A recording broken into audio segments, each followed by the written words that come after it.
Good evening, everyone, and thank you for coming to tonight's talk. To RCP members and fellows, regular museum visitors, and those of you visiting us for the first time especially.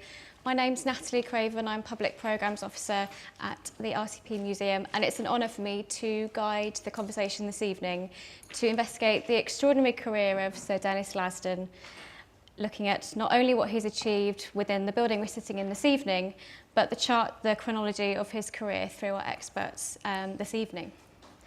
For those of you who have not visited us before, the RCP Museum looks after collections of medical history, a nationally significant portrait collection, the Rare Books Library we're in this evening, and a substantial archive on site that documents the history of the RCP, which celebrates its 500th anniversary this year, having been founded by Royal Charter by Henry VIII in 1518.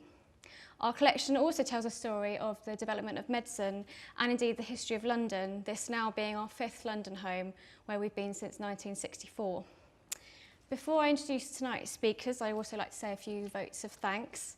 Thank you to my Library Archive Museum colleagues who have helped make this evening very special with our archive material at the back of the room. To our volunteer team as well in the museum, to our Harveian librarian Simon Bowman, our head of department Julie Beckwith, and curator Kristin Hussey. And of course, thank you very much to tonight's speakers for being here. We're thrilled to have the expertise this evening of Dr. Barnabas Calder, Ted Cullinan and Suzanne Waters. We're delighted to partner with the London Festival of Architecture for the first time this summer, which continues across London until the end of June, exploring this year's theme of identity. This is the second event in our mini-series of events, starting with architecture tours a couple of weeks ago and concluding with an architectural photography workshop, which we're holding here on Saturday the 7th of July. What we're going to do this evening is hear a short presentation from each speaker, and then we'll regroup at the end for some more questions and discussion before opening the floor. And so do hold on to any questions you might have. So in order of appearance tonight, Dr. Barnabas Calder, Senior Lecturer in Architecture at the University of Liverpool, author of Raw Concrete, The Beauty of Brutalism. Barnabas is a strong advocate of good modernist architecture and a trustee of the 20th Century Society, a charity which campaigns for the preservation of British architecture since 1914. He wrote his doctoral thesis on Lasdun's National Theatre and catalogued the earlier half of Lasdun's, sorry, Suzanne, at the RIBA. RIBA gold medalist Ted Cullinan is a passionate composer and maker of buildings. He was educated at Cambridge, the Architectural Association, and Berkeley. He trained with Denys Lasdun, where he designed the student residences of the University of East Anglia, which we're going to hear about this evening, before setting up his own practice in 1959. While teaching at Cambridge in 1965, he established Edward Cullinan Architects as a cooperative, which was renamed Cullinan Studio in 2012. Ted has taught and examined extensively in this country and abroad, being awarded 5 professorships and 3 honorary doctorates. Ted received a CBE in 1987 for services to architecture and was elected a Royal Academician in 1989. In 2008, he was awarded the RIBA Gold Medal in recognition of a lifetime's work in architecture, and in 2010, the RSA made him a Royal Designer for Industry. He's been an active trustee of the John Soanes Museum, the Construction Industry for Youth Trust, the Building Experiences Trust, and the Kessler Arts Trust for Art in Prisons. And Suzanne Waters has a background in both art and architectural history. She has a master's in the history of modern architecture from University College and has taught architectural history at Birkbeck College. She currently teaches IES abroad London. Her over 20 years experience in arts and heritage includes working at the Museum of London, Historic England. From 2008 to 2011, she worked on cataloguing the drawings and archive of Sir Denys Lasdun at RIBA, which we're going to hear about tonight. She's currently cataloguing images for the Architectural Press Archive. She's also a former trustee of the 20th Century Society and regularly contributes to their events programme. So that's our panel of experts this evening, and we're going to hear firstly from Barnabas. Thank you.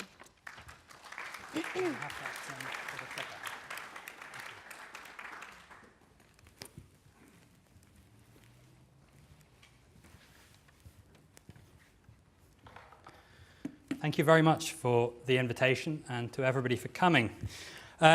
We are in one of the finest buildings by one of Britain's great architects, Denys Lasdun.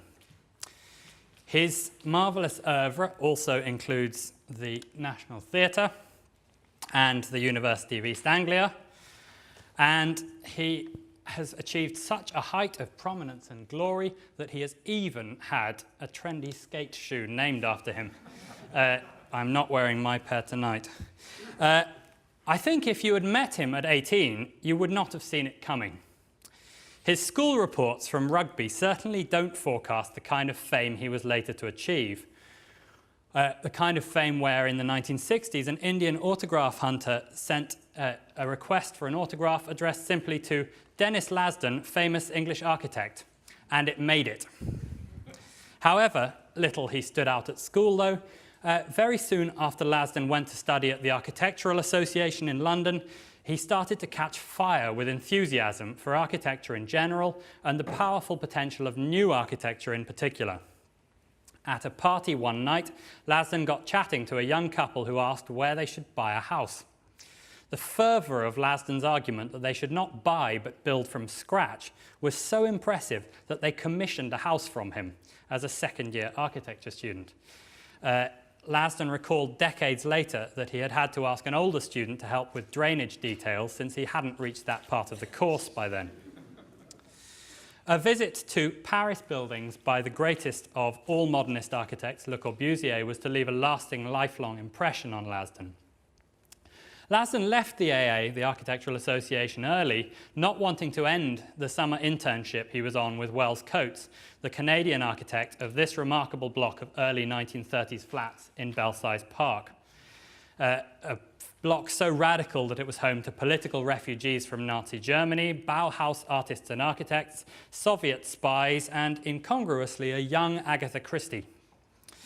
Whilst with Coates, Lasdun designed his second house, this time in Bayswater, for an artist friend of his mother. It shows his veneration for Le Corbusier's student housing in Paris particularly closely. Lasdun's house design got him his next job, leaving Coates's financially struggling practice for that of another exotic foreign modernist, Bertolt Lubetkin. Lubetkin's practice, Tecton, Lasdun at the back here, squashed behind a confident-looking Lubetkin, was famous at the time for dazzling abstract zoo pavilions, but was starting to work on a first draft of the welfare state, housing and health provision for the poor, with the London borough of Finsbury. The war intervened, and Lasdun served in the engineers, laying out airfields in the immediate aftermath of D-Day. When demobbed, he returned to Tecton, rapidly becoming a partner and taking a full role in their impressive run of council estates in the immediate post-war years, leading on Hallfield in Paddington. Lasdun was clearly a regular and admiring visitor to Lubetkin's superb flat, because when Lasdun designed his own flat at the top of his mother's house in Bayswater, it was an undisguised attempt to get as close as possible to Lubetkin's. It could be said that, as Tecton broke apart in the late 1940s over financial rows, Lasdun's education was complete. He himself said later that he spent the 1950s unlearning lessons he had picked up before. He tried out a range of architectural ideas through the 50s to try and find a language he liked. Curvy at Hallfield School, spectacular engineering for a Liverpool Catholic Cathedral competition scheme, a floating dome like something from the Festival of Britain at a museum in Accra in Ghana, and even in a bank elsewhere in Ghana, a tribute to Frank Lloyd Wright. He thought about the sociology of architecture, breaking up conventional tower block housing into separate parts to make them more sociable. Modernism, and Lasdun's work was typical of it, was excellent at making buildings for the masses on fairly tight budgets. What architects of the 1950s often struggled with was special buildings. Grand spaces seemed wasteful. Expensive materials sat awkwardly amongst the tough brick and concrete that were their normal palette.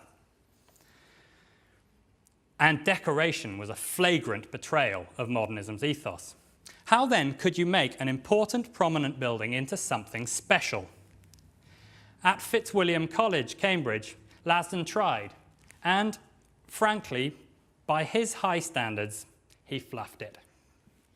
Crazy roofs and jagged porches just weren't him.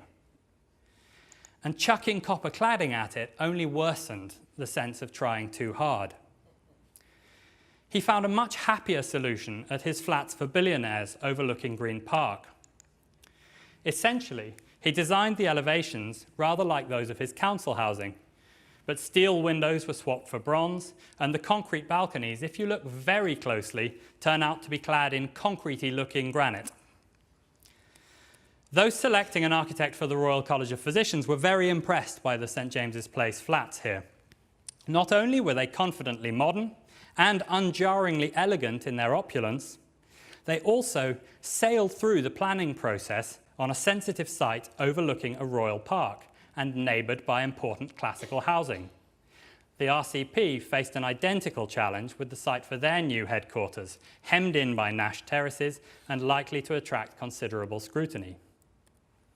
Thank goodness, Lasdun had time and, after a generous donation from the Wolfson Foundation, money to develop a really good scheme here.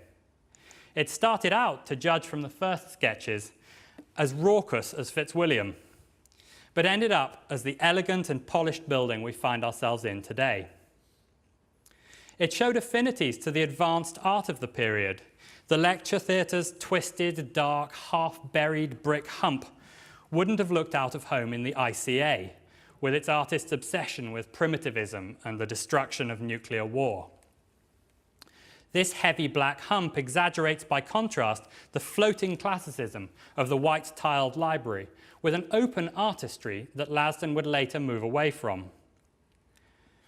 After the curves of the RCP lecture theatre were criticised, indeed, the University of East Anglia had not a single curve anywhere in it. Even the boiler house flues were polygonal rather than round. I suspect he'd have had hexagonal lavatories if anyone had been manufacturing them.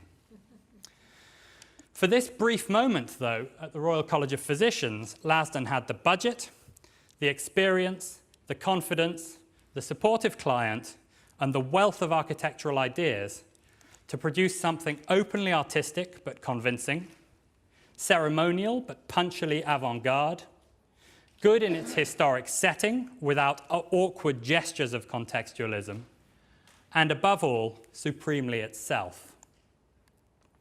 The brilliance of this building was anything but inevitable, and we should thank goodness, thank Lasdun, and thank his team of architects, engineers, and contractors for it. Thank you very much.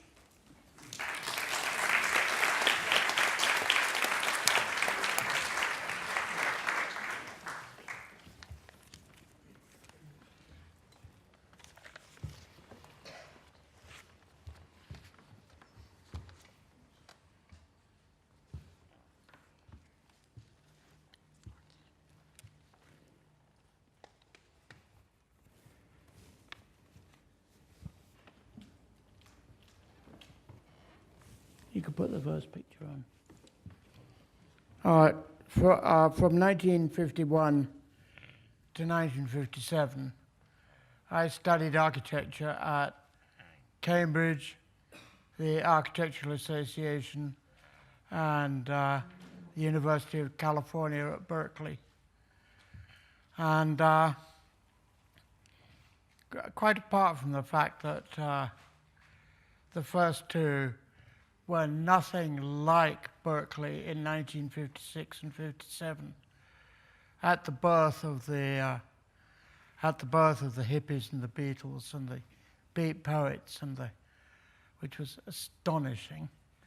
I had a great time at Cambridge and the AA, and in my fourth year at the AA, I was taught by Denys Lasdun. Denys Lasdun,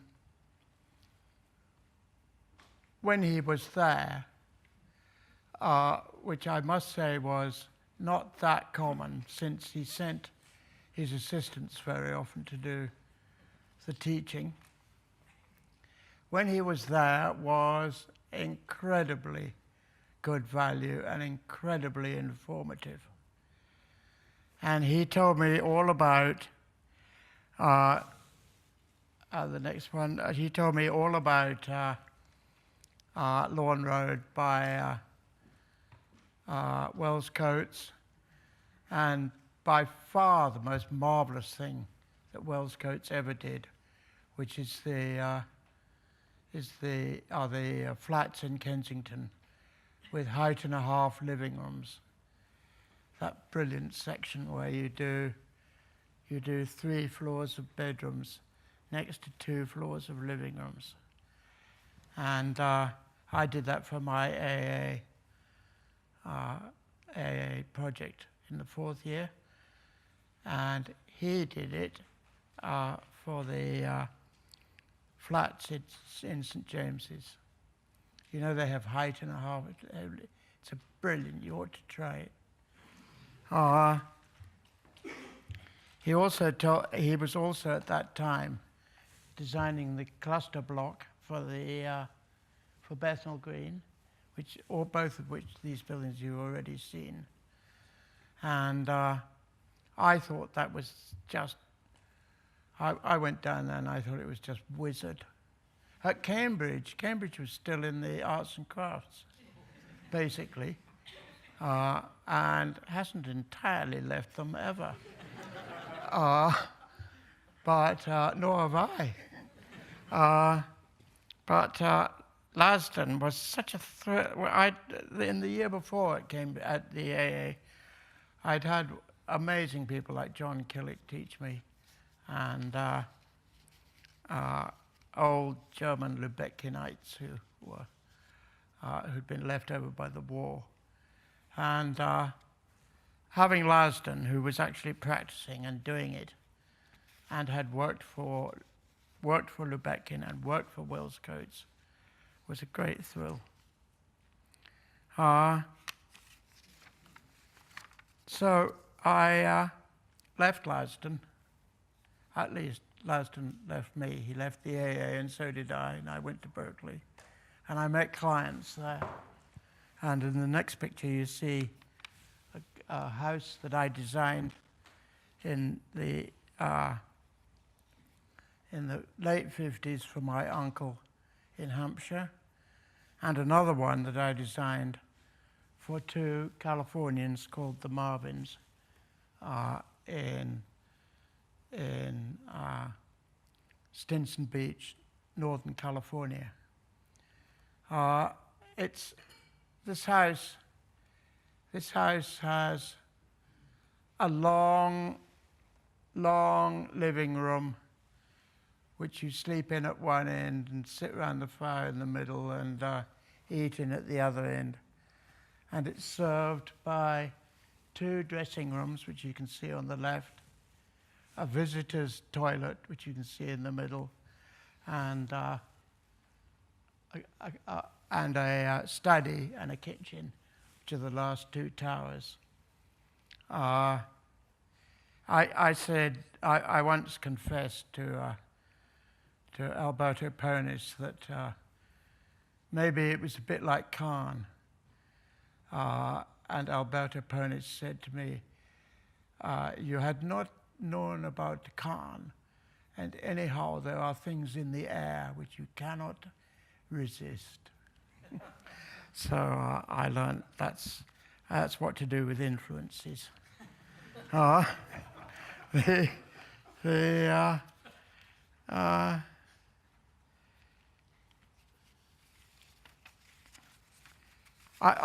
worked for Lasdun after I'd been in Berkeley for a bit, and on Fitzwilliam, which I had the great pleasure of doing another building for umpteen years later myself, which is their library. But I left Lasdun and as I say, I'd set up on my own.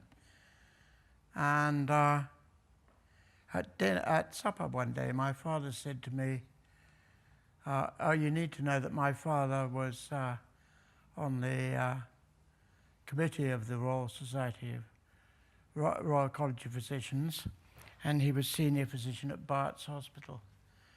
He said to me, we're thinking of building a building what architect should you choose? And I said, Powell and Moyer, and Peter Smithson, and Denys Lasdun. And Denys got the job. Of course, he got the job. I didn't get the job. He got the job. I just gave his name to my father. Because we're talking about a period when modern architecture was in its nadir, really, and required re-understanding and remaking. And the Royal College physicians wanted a modern building. And that was a really great thing. And they got it. And Lasdun got it. And that was good. The next picture. And you're going to see this a lot as we go through tonight. But that building with its response to Nash by making the white walls at the top, whereas Nash's are at the bottom, and the black walls at the bottom, whereas the Nash's black slates are at the top, is just effing brilliant, isn't it? And it's just lovely. Anyhow, after a while, Lasdun phoned me and said, why don't you come back? And he got me to do with him a scheme for Christ College, Cambridge, which is the next one, which is this great step section building, Christ College, which is only partly finished. When people come back to think that abstraction and modern architecture has grace and quality, they'll finish it by going along the end. But at the moment, it was built a certain way from a road in Cambridge that was going to be widened behind it in this picture. And the college put 50 rooms there when it wasn't widened. And they said, look what we can do. We can get 50 rooms in where Lasdun got about 10. But you only have to go there and see the rooms and to know exactly how to feel. Later, I went to work for Lasdun for 5 days a week. And he put me on the team with him for the University of East Anglia. And we worked away at the University of East Anglia. Next picture. That is the University of East Anglia. That's Norman Foster's building on the left. Lasdun's buildings are in the middle, in the beginning. The next picture shows the site with the river. I think it's the Yare, going to Yarmouth, flowing down there, and the great, lovely green water meadows by it. And then the scheme that Lasdun and his team, which had me in it, and Michael Braun and various others, came towards, which was teaching buildings following the contours on both sides of a square in which the library and the theatre and all the important buildings of the place were in that dip in the valley, and an entrance off the road up there.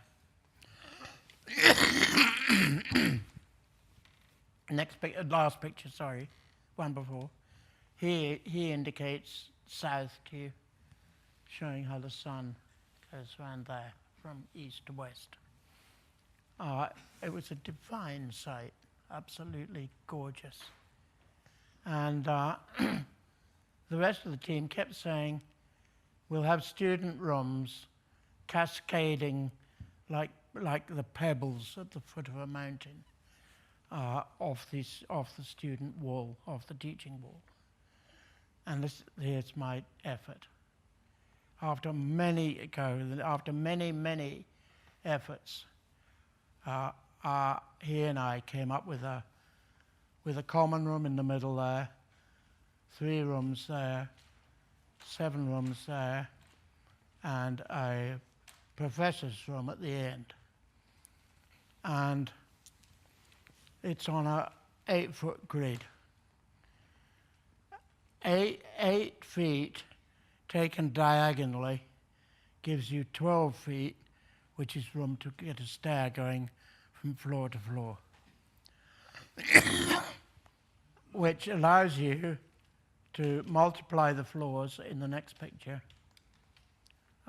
That's multiply the floors up and up and up and up and up, with the water coming down off the building, down gutters at the edge of the steps and going into huge ponds, which are served by spouts. The services engineer said to us one day, do you know that in a storm, the bottom spout is going to send water horizontally 12 feet? And Denys, to his eternal credit, said, good. And the next picture shows how the section works with high, 8.5 foot high fronts to the rooms, and then 2 meter high backs to the rooms, and the bathrooms and all those things which people share in this building come back there. So you get a story height of 2 meters 300. And the top section shows you how you can go in at the ground, and you can go in at the back level there, and you can go in off the aerial walkway up there, which allows you not to have a lift, but to have 8 floors. And that's where I'm going to stop about me and Lasdun.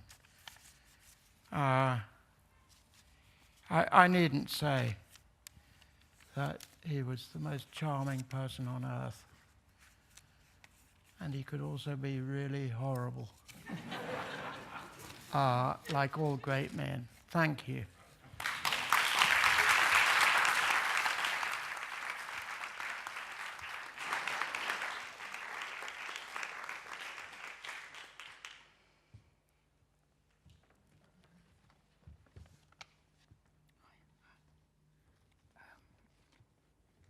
Right.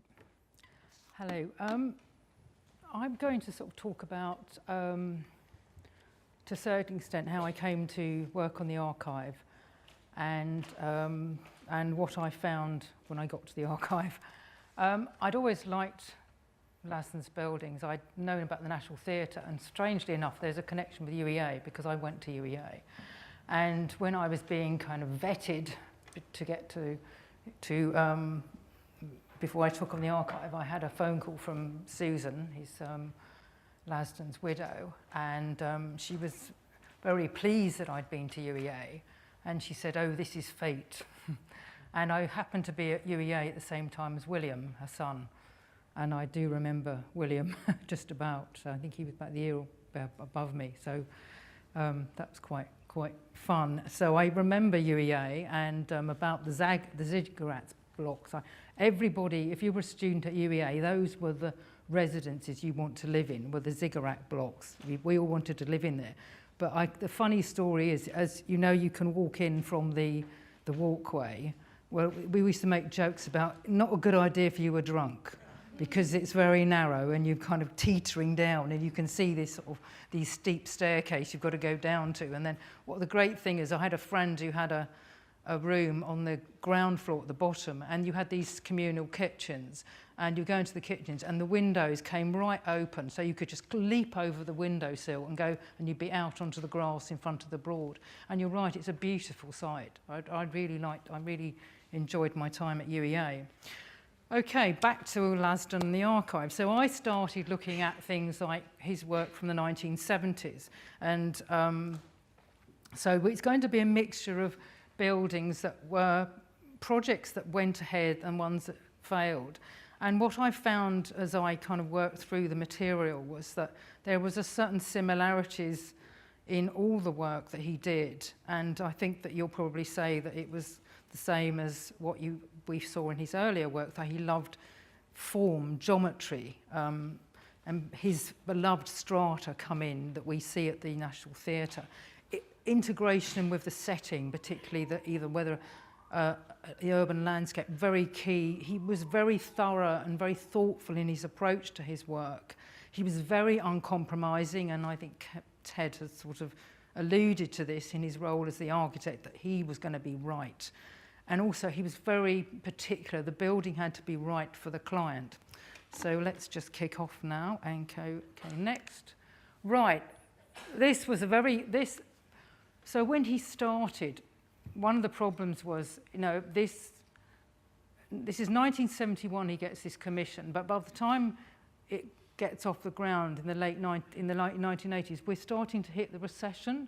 So a lot of architectural practices are going to be hit by that. So this was an ordinary office block in the city. Now this was the first design, and the idea was a much larger block. It's in Fenchurch Street. It's not far from the walkie-talkie. It's almost about 1 block away from the walkie-talkie. The actual address is 6 to 12 Fenchurch Street, and it was going to have an integrated walkway system. But by the early 1970s, as you know, the walkway system in the City of London was really redundant. It was not working. So he ended up with this kind of blocky sort of result, and that what I thought, some of these things like these little towers and these things, you see appear a little bit later. That's as built. Now this photograph was taken at the time. It's been altered since then, and it no longer looks quite the same. But it's completely different. If you saw this, you would not think that was a building by Denys Lasdun. But some of these kind of geometry, you can see you do see that emerging. And then you've got this. That's just a drawing of the foyer. Okay, next. The next really big project, which he took a long time over, was the European Investment Bank in Luxembourg. And that is still there today. And I had great fun trying to work out its site. It's on what we call in a valley, and there's a ravine on one. This is the ravine and the gorge on one side. This is the motorway. It's on what we call the Kirkberg plateau, and I apologise to one of my colleagues who's from Luxembourg, my pronunciation, and this was an early model, and he liked this kind of cruciform shape. But you can see this geometry and this use of the kind of layers coming out into the landscape, and what is use of strata, and the building cascades down into the ravine. And the valley was called the Val de Bon Malade, which I thought was a brilliant name. And then this is where you get this issues of conflict that arose in Denys's work. And he was appointed in June 1973, but they brought in the great doyen Marcel Breuer as a kind of to overlook the project. Maybe they didn't trust Denys, I don't know. But this did not sit well with him, and they clashed. And this is an extract from the client file in which this is his drawing, and then he says MB referring to Marcel Breuer. It was a great one for initials, and he said act as devil's advocate and sketched in an L shape with its back to the trees and the escarpment. So that's the kind of the trees at the back. So what Denys really did not like about this particular design by Breuer was the fact that it ignored almost the landscape setting, which was not something he liked to do. He liked to incorporate the landscape and make the most of it. They had a meeting in a hotel in New York in 1974, and they had a big, big row about it, and they kind of both accused each other of egotism. And that was, Marcel Breuer was off the project. One of the problems was that Marcel Breuer was in New York, Denys was in London, so it just wasn't going to work out. Anyway, this is the final model of the scheme, and you can see this is where you come into the building off the motorway, and at the back, this is the ravine and the gorge at the back, and you can, each wing had a separate function, social offices, social amenities. The key build, this is the entrance, but one of the key rooms was at the back. There was the signatories room, and there was what we call a water garden, and we'll just see that. That's the plan, just to show you this is where you're coming in. So this is the entrance, the porte cochere, and you can see, when you look at this drawing, you can see a very loose resemblance to the National Theatre. The way that kind of it aligns with sort of 45-degree angle coming in. This is the water garden at the back. And that's, of course, what was fascinating, because I not only catalogued the drawings in the archives, I catalogued all the photographs. And there were 900 construction photographs of this building, and I'm not going to show you any of them, so you'll be spared. But he did do one of this. This is the mock-up of the one of the bays. So again, this is all showing you his thoroughness. And there was he did samples of the various aggregate, Italian aggregate, a Cornish aggregate, and there were photographs of the different samples. He wanted to get the colour absolutely right, this very soft, pale grey. And there was also a big row with the contractor, which, well, Philip Holtzman, who he said accused of not being up to the job. Anyway, this is the final result of the building, and it kind of hugs the landscape. You know, it's what is there now. I think it's to this side. I might be wrong. There's a massive extension, only just being built a few years ago by Ricardo Bofill, which is huge, a big glass thing. So it almost dwarfs the Lasdun building. So it is not as high as you think. That's the perspective of the foyer. And again, you can see those kind of family resemblances to the National Theatre with this kind of coffered ceiling. And then you have this wonderful full-height glazing, which you see, which is a key aspect where there's a garden outside and he's bringing in the landscape into the interior. And that's the water garden, and that's where you see this is this full-height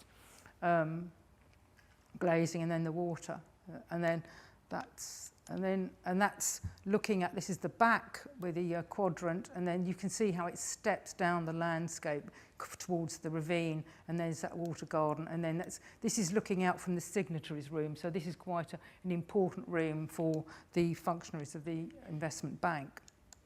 Okay, next one. Now this was a project I really, really liked working on. This was the Hurva Synagogue.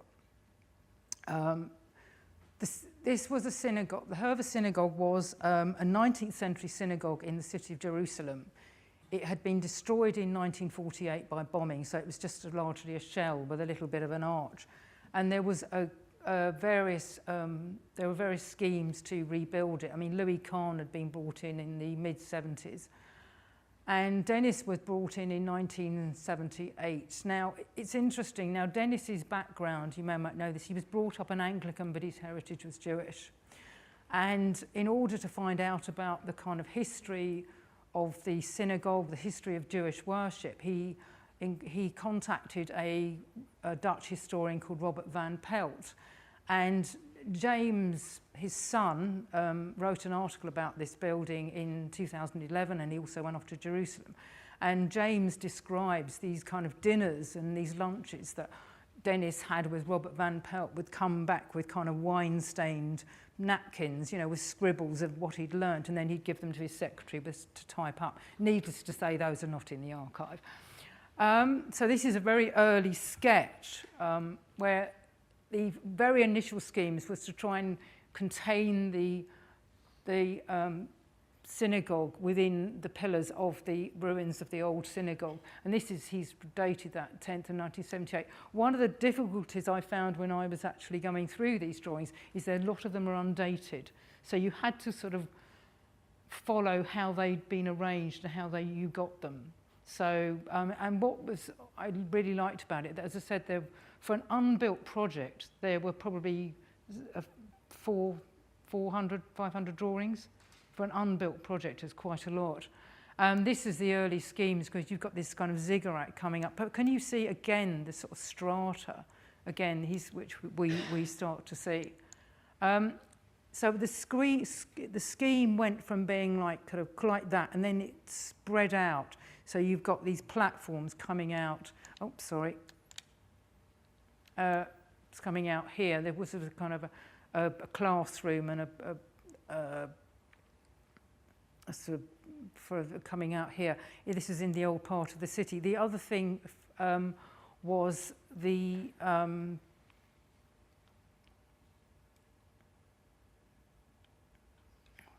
sorry, I've lost my words now. Let's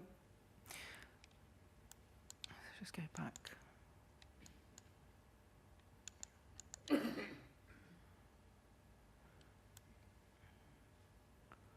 Was that he says, one of the things that Denys says when he was designing this was that he spent a year working on the designs and then he disliked it, so he scrapped it and he had to start again. And James says of his father, he said that his father was very rarely pleased about his work, but this time he was actually pleased about this design. And then he was in very close contact with the mayor of Jerusalem at the time, Teddy Kollek, and he said, and Teddy Kollek was quoted as saying, "This is one of my dreams." So he very much wanted to have a modern building, but and this is the final result. Now you can see this is the final building here. This, and then this is the Dome of the Rock. So it's just to show you, again, this relationship of the building to the city, to the ancient city.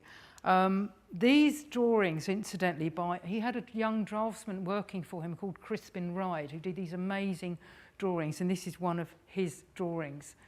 And this is the model, and he was very much keen on, this is the steps, this is his square, and the idea that this would be an open square, there'd be a market. And this is the minaret of the old mosque next to the synagogue, and he wanted to keep that. So this is the final model, and you can see very much the materials were these stone pillars with kind of sort of facets of kind of ceramic decoration, and with this floating concrete slab. And you can sort of see that again, particularly in these shaded elevations. This is the east and south elevations of the scheme, and that's again, you can see this is one again, these are drawings by Crispin Ride, and this is, you can see here, what I particularly like is the way he's designed that slab with these little this sort of mini sort of coffering, and the kind of idea is that the light would flood into the interior of the building, so it would appear to be floating. The end. Okay. It didn't get built. The Prime Minister at the time, Martin Bagan, wanted something much more conventional, and in fact, what has happened is that the 19th century synagogue that was destroyed has been completely rebuilt as it was.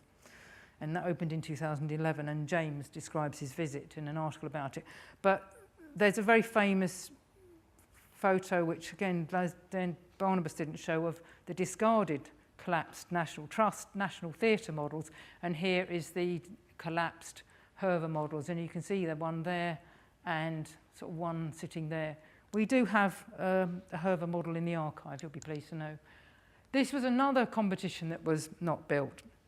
This was in Genoa, and Denys, as a result of this and a couple of competitions, Denys said, "I don't like to enter competitions." He found them rather kind of stressful, but this was a 19th century building, 1828, by Italian architect Barabino, and they wanted to build a new theatre house, an opera, and this was his presentation. I'm sorry, this panel is very difficult to read, but this is all completely in Italian, and this was a sketch from the files where he's thinking about what he wants to put in its place. What they briefed was that they had to keep the portico. This is the portico that survived. It was bombed by the Allies in 1945, and there was a bit of a colonnade just round the corner. So you had to keep, this is the main square in front. At the back of the Opera House, this is as it was as built. At the back of the Opera House, this is a square, the Piazza Ferrara. There is the Galleria Mazzina. I don't know if anybody's been to Genoa, they will know that's that typical kind of Italian late 19th century glazed gallery. And the idea was that the building, the new opera house, would connect between the square and the gallery at the back. So there's got this integration again of the city. This was the stage 1 model which he worked on, and you can see this is the he keeps the portico. He hadn't decided on the materials, and initially this was going to be a kind of more of a translucent facade. This is where the old colonnade is. This is the portico, and you've got this kind of sort of a circular auditorium, and there's a belvedere at the back, and then there's the Gallery Mazzini at the back, and it would be kind of glazed as well. By the time we get to stage 2, there is he again get caught up again with politics. But for stage 2, he works with the architect Alberto Ponis and Marco Dasso. And Alberto Ponis, in a memo to Denys, says, "I really think we are having problems." So it's quite clear, because the other main entrant one of the main contenders was Aldo Rossi. And he says, "I think Aldo Rossi is going to win it, and I think we need to do something about it. We need to open it up to the public." And he brings in Bruno Zevi, also a friend, and Bruno Zevi writes a very excoriating piece in which he says he criticises the political manoeuvrings in an article in L'Espresso journal in May 1983, and he lambasts the postmodernists as nauseating monstrosities of Ricardo Bofill, Robert Crear, Michael Graves, Philip Johnson and company, who support Rossi's scheme. Rossi's design wins, Denys comes second. The architect Giordano Di Carlo, who is a friend of Denys, commiserates with him and says, "I'm sorry for Genoa, sorry for architecture, sorry for you. It could have been rewarding to have a building in Italy, a good building of yours." As far as I looked in the architectural press, very little about this building. Italian journal Architettura Cronache e Storia, Polito Valeria in the audience, in 1984 write an article, and again they castigate Rossi's design, saying it's academical, dreadful and scandalous, and ask the commune of Genoa to reject it. So you can see, after that, he's thinking, I don't really like entering competitions. And needlessly, he enters the National Gallery one. He also enters one for the Bastille Opera. Doesn't win. So you can see what's happening in the 1980s. It's problematic. He's a scheme, and this one, okay, back to commercial buildings again. This is Milton Gate in the city, and I'm going to rush through this. And believe it or not, this was very close to the Barbican. It's an island site. This is the model. And can we see those little shapes again, the kind of circular construction, these little towers we see here? Now, he describes this as a glass castle. And the architect that he most admired, of course, was Macintosh. And this is as built with his triple skin. And this is not a very good photo that I took on my phone a few weeks ago. But you can see these 3 Oriels that stick out here. If you look at the Glasgow School of Art, that's it. And he does write about Macintosh in the archive. He talks about him, so he very much admires him. Okay, so the 1980s is a bit difficult period for him. 1990s, he starts to revisit old friends. So he revisits the investment bank and here, of course. And this is the extension that he did for the investment bank, and here it is here. So, and perfectly respectable extension. It sort of melts in with the rest of the building, and that's it there. What we don't have is if I just go back, one side of the end was a kind of a circular opening in which you could look onto the ravine. Again, the whole point of this, the European Investment Bank, that there should be views out towards the landscape. And so that the people who occupied the building would be able to enjoy the surrounding landscape. And again, it matches what was there. And then, of course, we come to the Royal College of Physicians.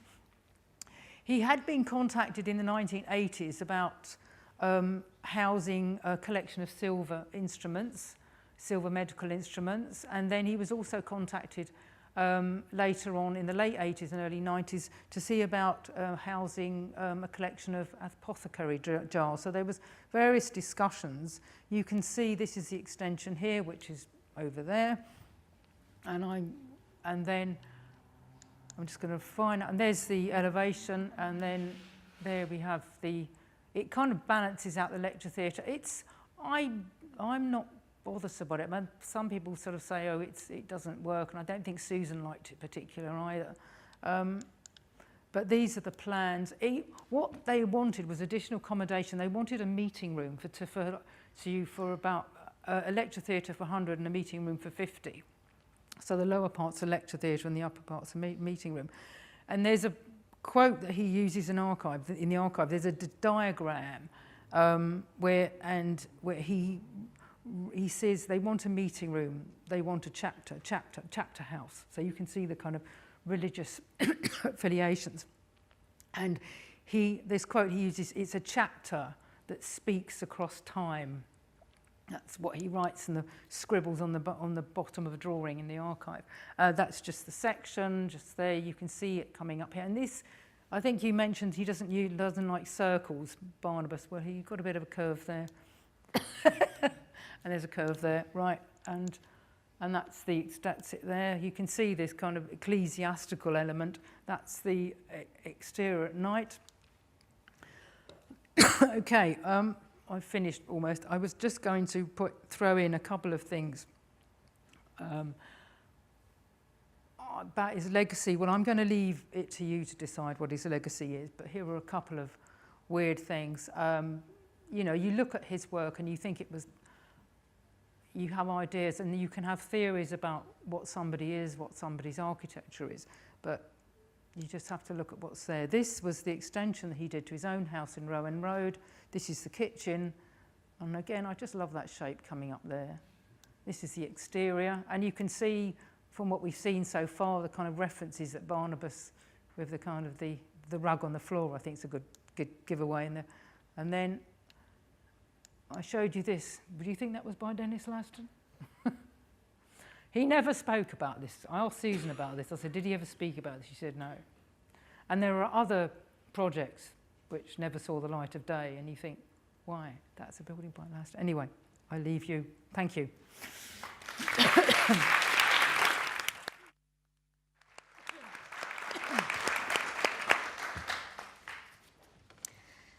Well, thank you very much to all three of you for those really interesting and insightful presentations and some really rare examples of documents from the archive, which are all publicly available now. Are they on the RIBA Library? You can make an appointment and you can come and visit them. The drawings and archives at the V&A, yes, with our partner organisation, and the photographs are at 66 Portland Place in our photographs collection, and our photographs curator is in the audience. Yeah. And we also Colleagueval area. Some prints that you brought in. I brought in some today, prints, yes. At the back of the room. I wanted to talk about, we mentioned his visual style of building, and you've mentioned kind of recurring things like strata, and I noted the full height glazing is very reminiscent of our Lasdun Hall on the ground floor down here. But then some of his other buildings look very dissimilar to each other, and for perhaps a layperson, you wouldn't immediately identify certain buildings as a Lasdun building. We know that he did quite a lot of commissions, and I wondered if we could talk a bit about how he may have tread the line between the building that he wanted to build and the building that the commissioner or the client wanted. So this building, the RCP, was built especially for us, and Lasdun spent many months observing the physicians, and we have quite a few ceremonies here. So our central staircase you've come up this evening was built specifically for our ceremonies, which take place in here. So I wonder how you think he kind of tread the line of that relationship between the client and what he wanted to build.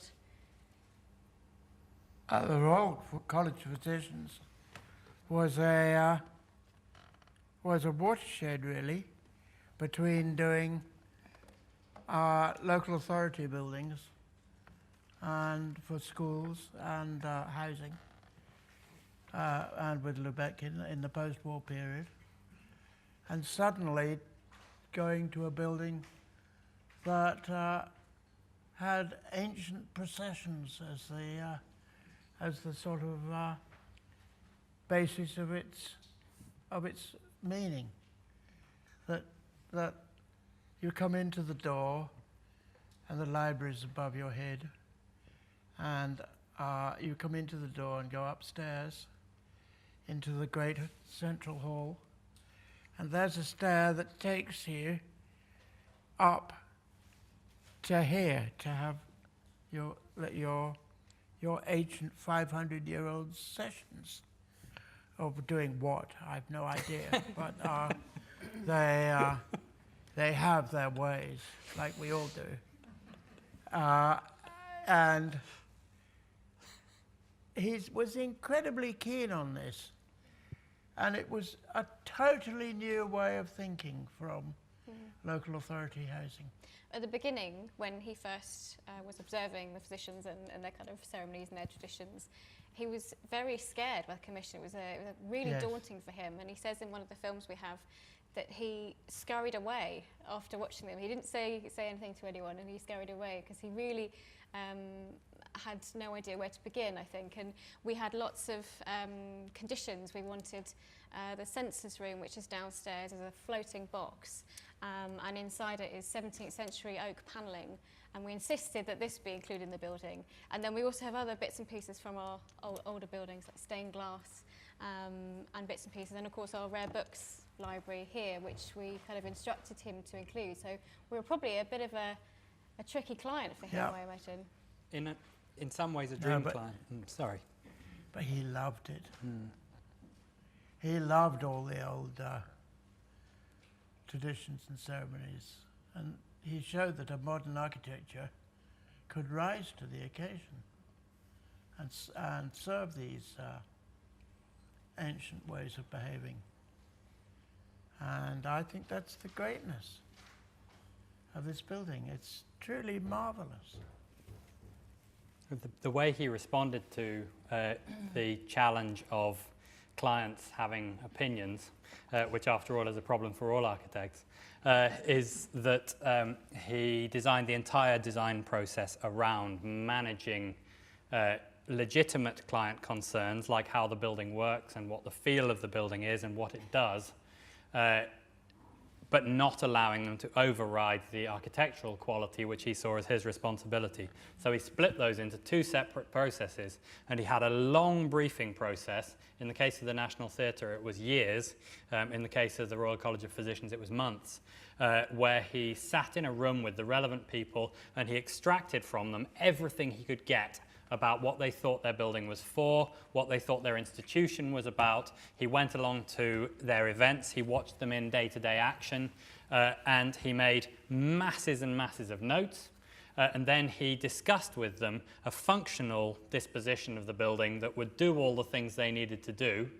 Once they'd agreed to that, and he had a feeling of what the soul of the organization was, he went away and locked himself in a room with his team, and he produced designs which thereafter were not to be messed around with aesthetically. So if, after all that, the client came back and said, well, I just personally would like some, in the worst case scenario, plaster cherubs in a theatre, but other aesthetic preferences were equally not their business.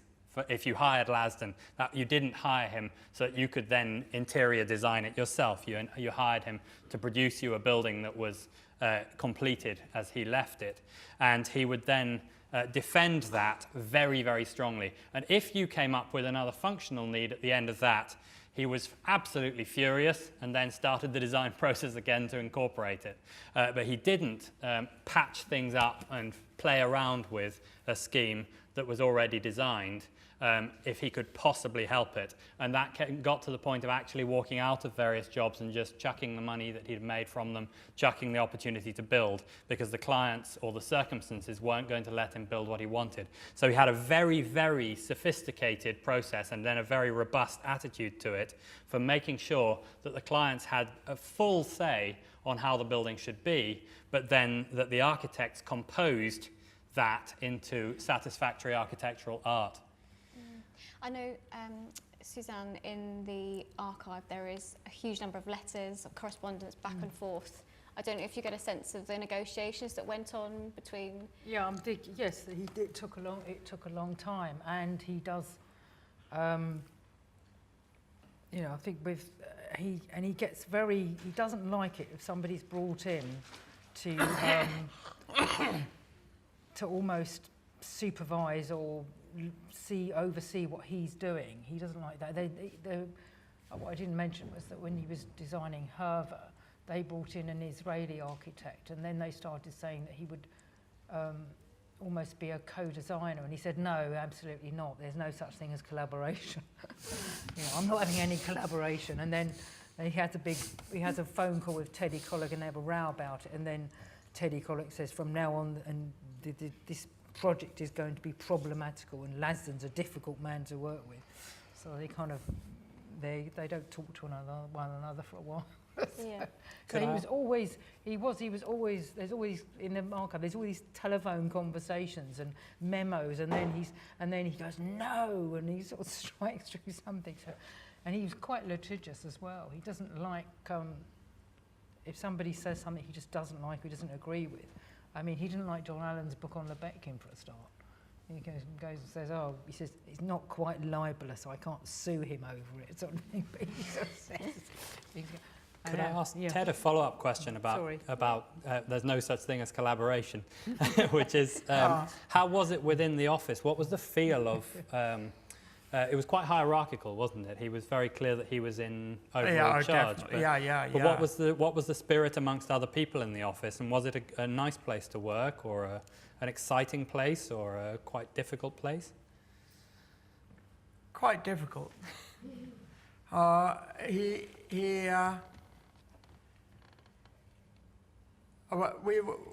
working on the University of East Anglia, there came a point where I came up with something that convinced him, and then he more or less handed over to me.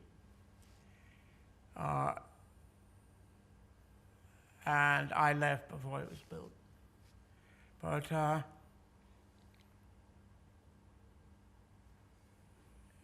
he had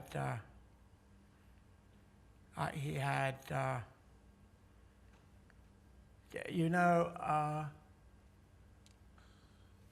the Hallfield Primary School was very largely designed by John Shaw, who was Samuel Beckett's nephew, and came from an old Dublin family. And he was there when I was working in Lasdun's office on Fitzwilliam College. I'm sorry to see you writing all this down.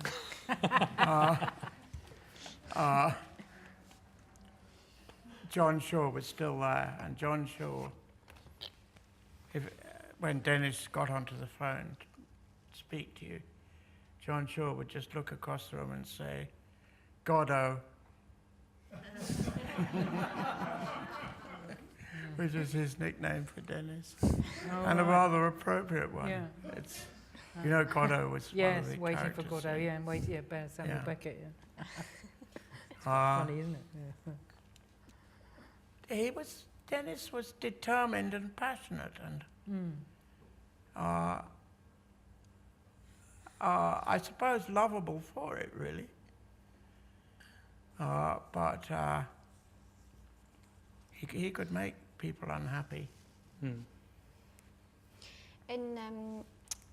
And he was helped by a number of individuals who it would be interesting to research into, and John Shaw was one of them. Amazing man. When you worked on the University of East Anglia, you said that it was a lesson in three-dimensional composition. Yes. And we know that Lasdun was from quite a creative family. His wife Susan was an artist and author, and his children were artists, and He And socialised with quite a creative group of James people. was a wonderful poet. James, yeah. And yes, and they went to opera a lot. Glyndebourne Yeah. features quite a lot. Yes, and they were always having dinner parties and lots of people. Yeah. Yeah. Did you get this sense of, not collaboration obviously, but these influences from other creative... Yes. One of them was Marcel Breuer. Well, it's funny that, isn't it? But considering they clashed. What? They clashed. Yeah, later, but... They clashed, oh, I see, so earlier. So he was Yeah. quite friends with him earlier. Yeah. But then they clashed on the European I Investment know, that's Bank. what I was saying. Yeah. It was funny that Yeah. one of his inspirers was Marcel Breuer, in an earlier Marcel Breuer. Ah, interesting. Did he ever talk about that? Because it's Yes. it's very hard to get at influences in. When discussing projects and buildings, he used the word Breuer every now and again.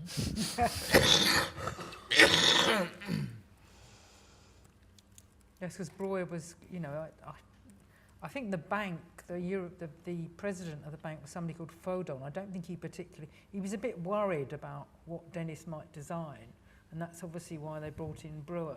I think Marcel Breuer Yeah. was much more respectable Yes, yeah. and well known to Europeans. Yeah, that's right, because he had an international reputation. I mean, Yeah. Denys got the European Investment Bank Commission on Yeah. because of the National Theatre.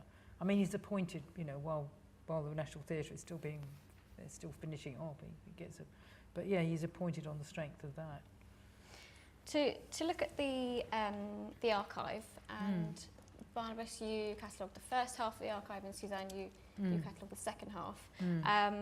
And then also you said that last year when Suzanne Lasdun passed away, you had the opportunity to go to the family home and start to pull together this enormous archive that Susan had spent several years since Lasdun's death in 2001 kind of pulling together, because it was always the intention that his archive was to become public. I wonder if you could talk a bit about how you felt like entering their family home, and that must have been an extraordinary and memorable moment for you, and where you started. I mean, with that. both Barnabas and I mean, Barnabas knew Susan longer than I did, but I mean, I was extremely fond of Susan, and I was quite upset when she died. And it was, I think we went together, didn't we? And because I literally got a phone call or a text or whatever from James saying, "Can you come to the house tomorrow?" wasn't it? And I texted you and said, and we just turned up there, and it was quite emotional actually. And I stayed. Yeah, it was, and then meeting, because I hadn't seen William since I was at university. I had seen James before because he'd come to the archive when he was writing about Hurva, and I'd never met Louisa, so it was quite emotional. And we both, and then I went back about a couple of times, and it was because Susan kept everything. Every sort of letter, postcard, she just kept everything. There were all these photographs, huge amount. And there's letters from you. So yeah, she kept everything. So it's quite. And you get kind of wrapped up in somebody else's life. Yes, it's quite nice. It's quite straining. Yes. Yeah. And the images we know of the huge piles of tossed aside designs and models. Were they? I imagine that were they thrown away, or did some of these kind of unbuilt models? I don't know. Mixture. Some survive. It's frustrating. It's the usual archival frustration that more survives from later periods than from earlier periods. So seeing the development of something like the cluster blocks is almost completely impossible because it's all gone. But seeing the development of the EIB or the Hurva scheme is much easier. At a point where actually he's a less influential architect, and therefore it's in some ways not the end of the archive that you would want to be the perfect end. But that's normal, you know, that's what happens. Architects who are young and desperately excited by the next project along don't keep nearly as much as architects who are older and have more ability to afford the storage space and more awareness of posterity. But also, I think that a lot of the kind of keeping things and creating things were done kind of retrospectively.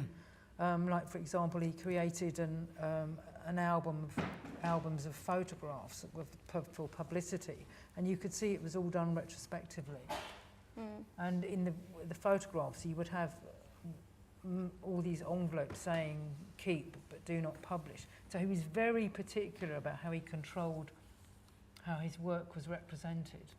That was sort of something I took from that. You know, he was very keen about how particular images would be presented.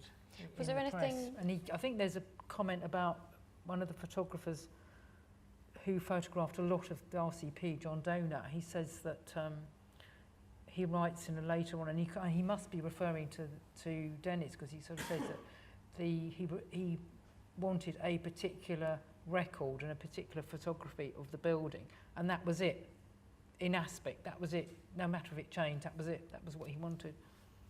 So was there anything that you found in the archive that was really surprising, or something that there was no record of before, or something that was completely hidden? I think there were some really obscure things that we could find. Actually, there is something that I've never been able to identify. It's a really massive drawing of a building in a kind of landscape, and I think it may or may not have been a design for a business park in Edinburgh in 1992. It's huge. It's about 4 or 5 feet. It's long, and it's on kind of that foam board, and there's nothing. It's just this drawing, and it's a sort of perspective drawing of a building within a landscape, and I have no idea. So there are a couple. I think the archive gives a really exceptional view of an architect's practice, because Lasdun did something which, as far as I know, is unusual. Certainly in other archives I've used, I've desperately missed it, which is that he kept very complete records of every conversation he had, not just the bits that end up in writing naturally. And the reason for that is that because he was often going to end up having to defend decisions that were very important to him in his architecture, he wanted to have in writing when the client said the things that led to that being a good idea. And he didn't want to just say, oh, but you once said. He wanted to be able to say, and he always could say, on the 3rd of October, in the corridor outside your office, you said it would be important to have such and such. So that's why you've got such and such. And therefore, he got into this habit of recording absolutely everything. And it gets to this extraordinary level of detail where on the flats in St. James's Place, the ones overlooking Green Park that I showed, he records a memo because it's inhabited entirely by newspaper barons, including now Murdoch in that tradition, which is always makes me sad.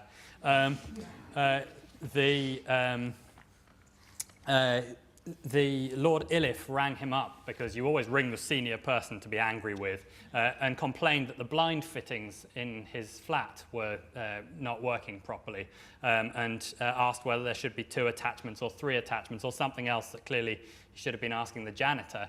And so Lasdun said something like, I told him what I thought of that, in sort of scrawled capital letters, and all this kind of record of his day-to-day interactions, including the lovely side of it of meeting clients and being thrilled by their ideas, and they're being thrilled by his ideas, and the positivity of those important formative discussions with people like Frank Thistlethwaite, the Vice-Chancellor of the University of East Anglia, with whom he cooked up the initial sort of beginnings of an idea of how the university might function. So it's an amazing archive. It's disappointing for early stage design material, because that was done in models that don't survive, but excellent for client interactions and the question of an architect managing his relationship with the public and the press and clients, which is phenomenally interesting. Yeah. And also it really shows the kind of nitty-gritty of how long an architectural project takes, from kind of the first stage and all the client files, the contractors, etc., and the interaction with the different contractors as well. That sort of comes out as well.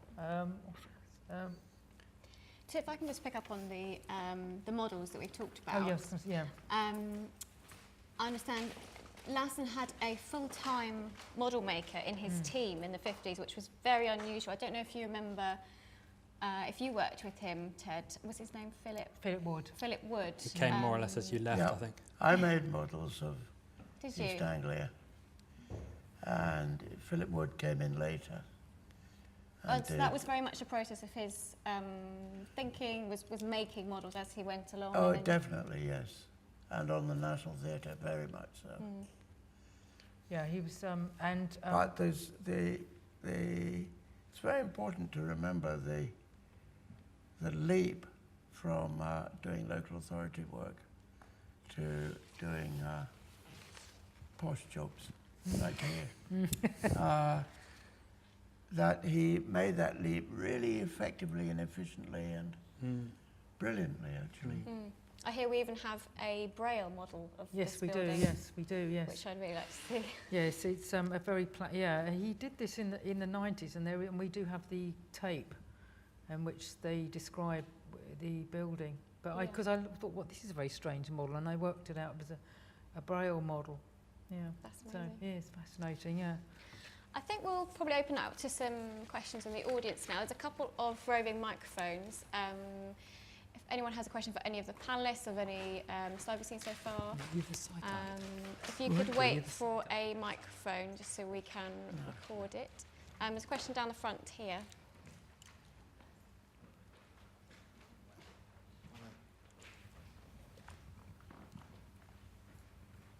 Hi.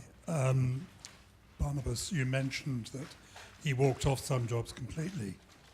I was just wondering if you could tell us what they were and whether you think there are any masterpieces that might have been among them, because presumably they've been edited out of the story. That's interesting. There are quite a few schemes that don't come through. I think the best scheme that didn't happen in the end wasn't one he walked out of, but one that fell victim to a planning scheme for Whitehall of Leslie Martin's. Leslie Martin, the great fixer of post-war British architecture, did Lasdun immense good because he liked Lasdun's work, and so he handed him job after job of these really exciting university jobs in particular, including the University of East Anglia. But in this one case, he did Lasdun some harm because he proposed to replan Whitehall, and while the public inquiry went on about the level of demolition it would require, Lasdun's scheme quietly faded into the background. It would have been for the Royal Institution of Chartered Surveyors, and it would have been the Royal College of Physicians Mark II. It was another institutional building for a wealthy professional institution. It was typically for chartered surveyors. They were going to have speculative offices on the top of it. But below that, they were going to have their headquarters building, which would have had the same kind of aspirations to elegance that are so well fulfilled in this building. And it was an extraordinary inverted stepped section, a kind of National Theatre standing on its head, which would have been overlooking Parliament Square with these glorious great service towers rising high above it. It would have been so good that a small c Conservative, I don't know what their actual party affiliation, politician asked questions about it in the House of Commons about this disgraceful building that's being proposed opposite. And that, I think, is the thing that I would most have liked to see, other than probably Hurva. Otherwise, there are lots of schemes which he didn't even take on in the first place because he wanted to keep the office small. So he turned down almost all private houses because clients are so much of a bore that you don't get a decent building out of it in relation to the amount of effort you put in. He turned down an airport terminal at JFK, which would have been very prestigious. He turned down the British Embassy at Brasilia. That would have been a fantastically prestigious job. Because he was busy. He didn't want to take his attention away from the projects he had. Ted, perhaps you know of a building that you worked on that was never realised? The Chartered Surveyors Building, Parliament Square,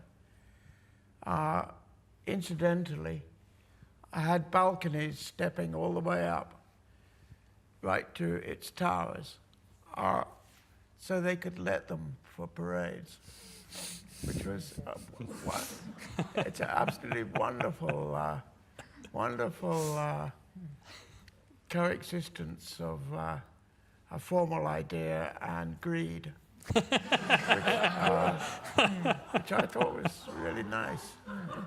So we had another question at the back. Yep. Yeah, I think it was you, Barnabas, that said his Green Park scheme sort of sailed through planning.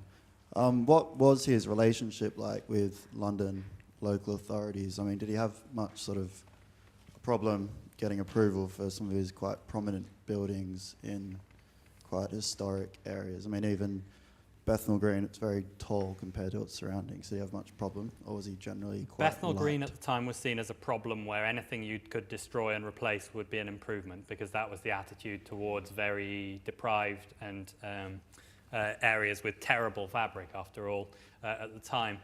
His relationship with the LCC planning department was by and large pretty much as good as it could have been until about 1969. When the conservation movement really took off and he started to have major resistance to the London University scheme in particular, where he got the beautiful block along Bedford Way built, but wasn't able to build all of the wing blocks attached to it because they decided to list, English Heritage decided to list the last 3 houses that hadn't yet been demolished, which is so perverse, it's just crazy. But they should either have kept the lot and refused the Lasdun scheme, or demolished the lot and had the full Lasdun scheme. But this weird patchwork is very, very odd. But by and large, he was extraordinarily good at dealing with planners. He went to see them early. He discussed with them what their concerns were about roads and the like, so that they knew that the scheme would work from the point of view of their futuristic dreams for the area. And then he would push for schemes to go to the Royal Fine Arts Commission, where you appear in person and talk about your building to a panel of other distinguished architects and commentators who could see how good his work was. And he'd bring along a model and he'd explain why it was like that, and he'd show them that it was wonderful, and they'd say, this is wonderful, it should go ahead. And it would go ahead. So he was very, very good at it. But he did have a scheme for an office tower in Victoria Street, and that was refused by the Royal Fine Art Commission because they said it was too tall. But then when you consider what they put along Victoria Street today, but that's by the 70s again, modest. isn't it? No, that's the 1980s. Yeah, okay, but It's by then the conservation movement's up and running, and from then on he has problems with everything because everyone did. But in the 60s, 50s and 60s, he was brilliant at it. And when it came to the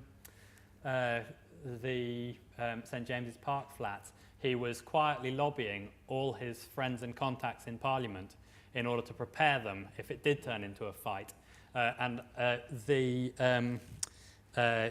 Keith Joseph, rather surprisingly, one of Thatcher's sort of neoliberal extremists, was a friend of his. He was best man at Keith Joseph's wedding. And Keith Joseph left him his emergency number to call because he'd be off on holiday when this came before planning. And if it hit trouble, Keith Joseph would swoop in the late 1950s as a younger but already powerful politician to try and help out. You know, he was good. Do we have any other questions?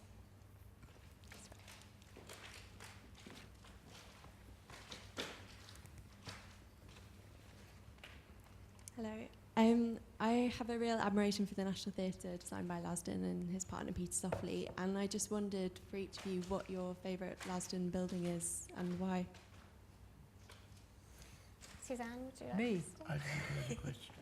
What was our favourite Lasdun What's your building? favourite Lasdun building?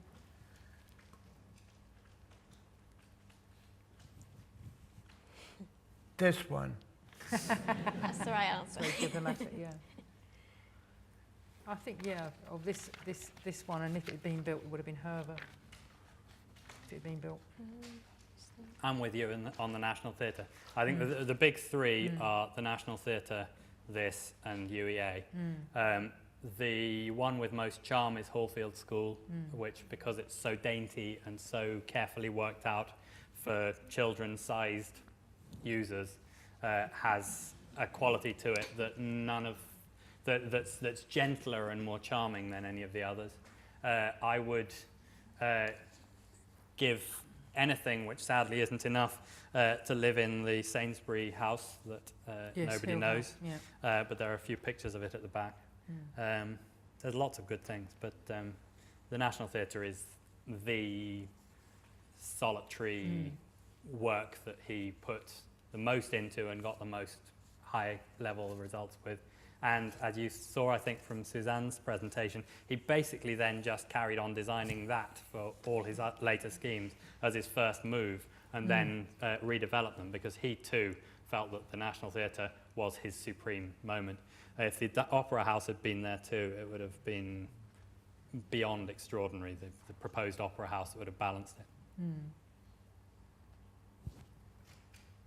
I wonder if you know what his attitude was to the architecture that came after. So Sorry. what his attitude or his response was to the architecture that came after, so high-tech or Pomo or That's interesting you should say that. I've got something that he wrote. There's pages in the archive where he kind of his lectures and his thoughts about architecture. And this was him writing in the mid-1980s, and he says here, it's interesting when he writes, because he writes, this is what I think, and then he kind of puts himself in the third person, says DL such and such. But he says things like, I have frightful nightmares, and no wonder, for I am haunted by a gnawing sense of guilt in having, in however minor or obscure a degree, helped to bring about anyhow, encourage and praise the embryo that has now materialised into a monster which neither of us could have foreseen, contemporary architecture. And he says, no one knows anything today about architecture. The thing is so confused. For 500 years it has been going downhill until it is mixed and so much a matter of habit that I think no one knows a good building from a bad building. That must be, so long as it is a matter of taste, a matter of fashion, so long as we have the 57 varieties to choose from and never do a thing for ourselves, blah, blah, and he goes on. I thought, wow. But at the same time, he includes Macintosh windows on one of his buildings.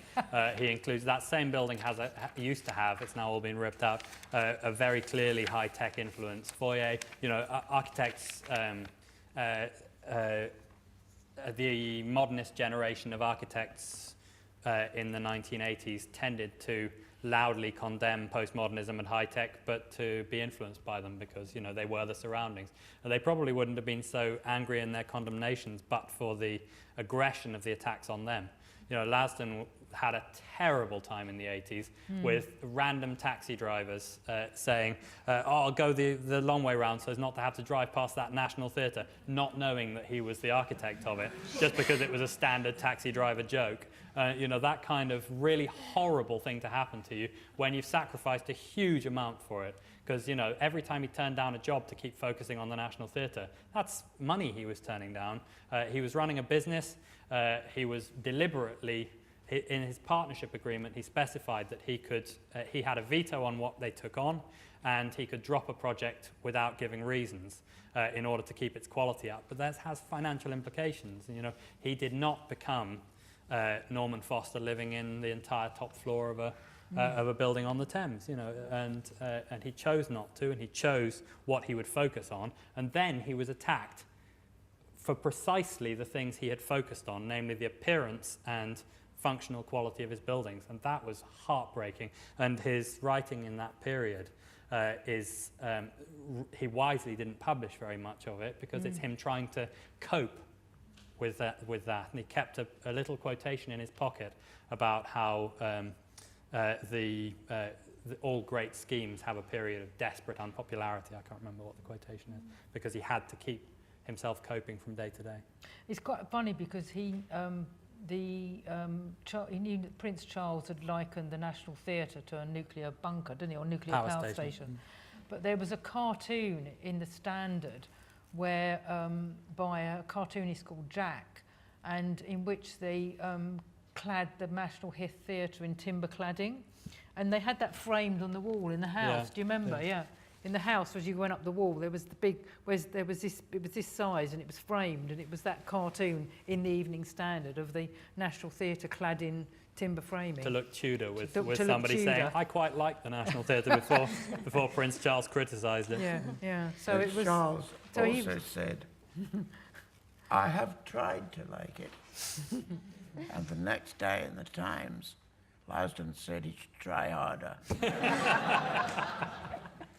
Which I think is excellent. Yes. Yeah. So I think unfortunately we are out Okay. of time this evening, but I'm sure the speakers will be around for a little while if anyone else has any last questions. Thank you so much, all of you. It's been a really interesting evening, and I hope you've all enjoyed it. Please do have a look at the archive material we have at the back of the room. We are also a public archive. We have a public reading room here on the second floor, which is also a quiet study space if you're ever in the area. And we hope you come back. And we next have a treat for architects and architecture lovers on the 22nd of September when we take part in Open House.